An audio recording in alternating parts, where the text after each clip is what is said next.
运对于郑成功是相当吝啬的，在忠与孝之间只允许他选一样，但最终他一样都没有得到。南明隆武2年是郑成功人生的转折点。这年2月，随着清军兵至福建，郑成功不仅经历了父子决裂的煎熬与痛苦，更是开启了他波澜壮阔、深度影响历史的一生。随着清军的不断靠近，父亲郑芝龙选了投降清军这条路。是的，这几年发生的事情已经证明了南明的不可成事，满洲主宰中原已经是大势所趋。郑芝龙是个精明的商人，虽然他身上此刻穿的是南明的官服，但趋利依旧是他的本质。他选择将自己融入历史的大趋势中，虽然他要被剪掉头发，穿上他极不习惯的服装，还要被别人指指点点，但这一点也不影响他做选择时的果断。在郑芝龙的认知中，他觉得自己的家人会追随他的决定，换个地方继续享受人间的荣华富贵。没错，按照正常逻辑的发展，事情完全会按照郑芝龙预想的那样发生。出乎所有人的意料，郑成功在面对和父亲一样的境地时，给出了完全不同的答案。他不仅选择了那条最难走的路，而且与自己的父亲彻底决裂，异常决绝。都说自古忠孝难两全，而郑成功的难两全却比别人的痛苦10万倍。接下来的剧情就是郑成功扛起了父亲扔下的大旗，并经历了父子决裂与母亲自杀的痛苦。然而郑成功依然是头也不回，即使他的双腿如灌满铅一样行走艰难，即使他的内心被痛苦炙烤，但他望着道路两旁不断闪烁的那个忠字时，内心是无比坚定。事实证明，郑成功选择的这条路是异常难走，简直就是逆水行舟的模式。虽然他曾取得过暂时的胜利，也曾以马长江问鼎中原，但最终还是被困厄在了厦门这座海岛上。生存的倒逼与胸膛内燃烧的民族大义，最终让郑成功将目光聚焦在了对面的台湾岛上。在郑成功的战略构想中，台湾将是他东山再起的后盾，他必须要拿下。虽然遭到了部分将士的反对，但郑成功最终还是力排众议，做好了战争的一切准备。南明永历15年4月30日，郑成功正式向荷兰人亮剑。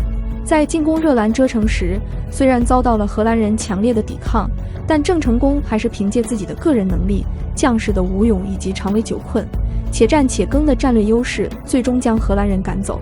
这是东西方之间第一次大规模的海上力量碰撞，也是冷兵器时代与热兵器时代的一次激烈碰撞。结果是以郑成功为代表的东方取胜。此战的意义放在整个大历史中都是值得大力渲染的一笔。然而郑成功过得并不开心。顺治18年10月初3，正当郑成功与荷兰人谈判时，一个晴天霹雳还是瞬时击中了郑成功内心的痛点。他的父亲郑芝龙及全家11人全部被清朝所斩杀。虽然他知道，从他将战船在海上摆开的那一刻开始，这一天迟早会来，他也时常在调整着自己的心态，以避免自己在真正面对这个消息时情绪失控。然而当这个消息真正传来时，郑成功还是瞬间失控。他向着浩瀚的大海以悲嚎的方式输出了自己内心的悲痛，甚至到了半夜，他依然是被痛苦折磨得不能入眠，满脑子都是与父亲相关的点点滴滴。是呀，那毕竟是自己的父亲，虽然他和自己的价值观、人生理念南辕北辙，并最终发展成父子决裂的局面，但亲情的成分却一点没被现实稀释。这个男人一手将自己养大，给了他最好的教育。然而这个男人也是因为自己的行为最终失去了生命。自古忠孝不能两全，这道题从郑成功22岁那年一直将他折磨到39岁去世，疼痛像癌症几乎扩散到了他身体的各个部位。可命运一点也不心疼这个中年男子。康熙元年4月，又一个晴天霹雳传来，南明最后一个皇帝永历帝朱由榔被吴三桂一杀于昆明。那一刻，郑成功的精神支柱彻底坍塌。当年为了一个忠字，郑成功选择与父亲决裂，并走上了一条荆棘丛生的路。这么多年，他之所以能从一个个挫折中站起来，就是因为南明的皇帝还在，兴复大明朝的希望还有。可是现在，郑成功却一时迷茫了起来，他不知道自己奋斗的意义到底何在。一瞬间，他好像变成了一个突然凋零的老将，忠与孝他一样也没抓住，任谁都没有继续折腾下去的勇气。公元1662年6月23日，郑成功病逝，年仅39岁。在生命的最后一刻，他仰天长叹：“我有何面目见先帝于地下？”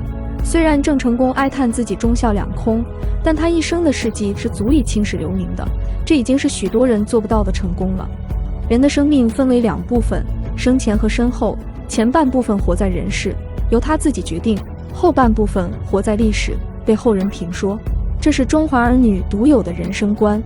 令人叹息的是，死后的郑成功没有获得历史应有的评价。在清廷修订的清史稿中记载，郑成功派人杀害了鲁王朱一海。朱一海不仅是明朝的宗室，还是当时的监国，是仅次于皇帝的存在。对于反清复明的郑成功来讲，这样弑君叛国的行为无疑是一辈子的污点。问题来了，郑成功为了反清复明，连自己的父亲都决裂了。这样一个受人尊重的民族英雄，是不是真做了如此卑鄙之事呢？史书上白纸黑字明明白白。总而言之，郑成功是杀明朝宗室是板上钉钉的事实，是清朝碰不得也反驳不了的政治正确。然而事实的真相总会水落石出。在1959年时，台湾金门岛附近在使用炸药开采石头，意外炸出一座古墓。经过专家们鉴定分析之后得出，这是鲁王朱一海的陵墓。在墓地的发掘过程中，不但发现了大量的陪葬物品，而且还看到了一座碑文，在上面记录了鲁王朱一海的一生。其中最关键的一句为郑成功刷洗了弑君叛国的罪名，那就是说明鲁王朱一海的死因。在碑文上清楚地记录，王素有孝疾，壬寅11月13日中坛而薨，由此可以证明朱一海是患哮喘而死，并不是郑成功派人害死的。更有说服力的是时间壬寅11月13日，即1662年阴历11月13日。然而郑成功死于1662年阳历6月23日，换算下来，郑成功比鲁王朱一海死得更早，相差了半年时间。看到这里时，考古专家不由得感叹，郑成功这个民族英雄背了300年的黑锅终于甩掉了。而给郑成功背黑锅的清史稿，无疑是满清为了巩固自己的统治地位，抹黑诬陷明朝的人员，从而达到控制天下思想的目的。但历史的真相不是一部清史稿所能改写的，经历了300年的冤屈，一代民族英雄郑成功终于可以瞑目了。